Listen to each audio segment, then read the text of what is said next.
कर्मचारी भविष्य निधि संगठन यानी ईपीएफओ की 112वीं कार्यकारी समिति की बैठक आयोजित की गई।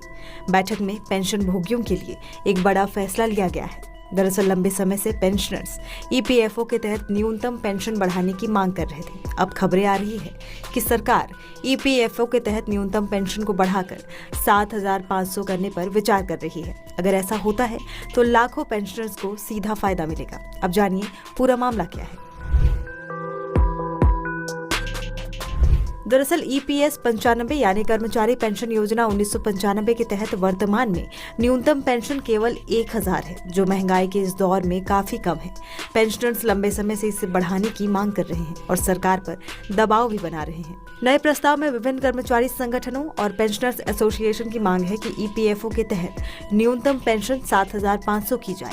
दूसरा, ईपीएस 95 पेंशनर्स चाहते हैं कि सरकारी कर्मचारियों की तरह उन्हें भी डीए का लाभ मिले। फिलहाल सरकार इस मांग पर विचार कर रही है और जल्द ही इस पर कोई फैसला लिया जा सकता है।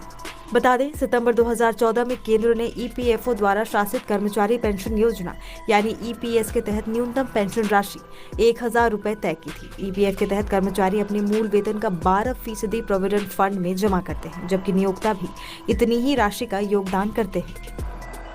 नियोक्ता द्वारा किए गए इस योगदान में से 8.33% ईपीएस में जाता है और 3.67% ईपीएफ खाते में जमा होता है। सरकार फिलहाल इस पर विचार विमर्श कर रही है। हाल ही में हुई बैठकों में इसे लेकर सकारात्मक संदेश मिले हैं।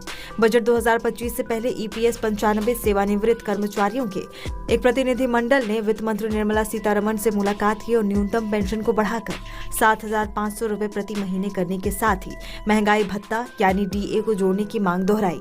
ईपीएस 95 राष्ट्रीय आंदोलन समिति के मुताबिक वित्त मंत्री ने प्रतिनिधि मंडल को आश्वासन दिया है कि उनकी मांगों पर विचार किया जाएगा। पिछले 7-8 सालों से पेंशन भोगी लगातार अपनी पेंशन में बढ़ोतरी की मांग कर रहे हैं। वो चाहते हैं कि मौजूदा 1,000 रुपए की पेंशन को बढ़ाकर 7,500 रुपए किया जाए, साथ ही डीए का लाभ भी दिया जाए। इसके अलावा वो सेवानिवृत्त कर्मचारियों और उनके जीवन साथी के लिए मुफ्त चिकित्सा सुविधा भी चाहते हैं। इस योजना का सीधा लाभ ईपीएस 95 पेंशन योजना के तहत आने वाले उन कर्मचारियों को मिलेगा जो सेवानिवृत्त के बाद ईपीएफओ से पेंशन प्राप्त कर रहे हैं। हालांकि इस पर आधिकारिक निर्णय आना अभी बाकी है। ऐसे में सभी की निगाहें सरकार के अगले कदम पर टिकी होंगी।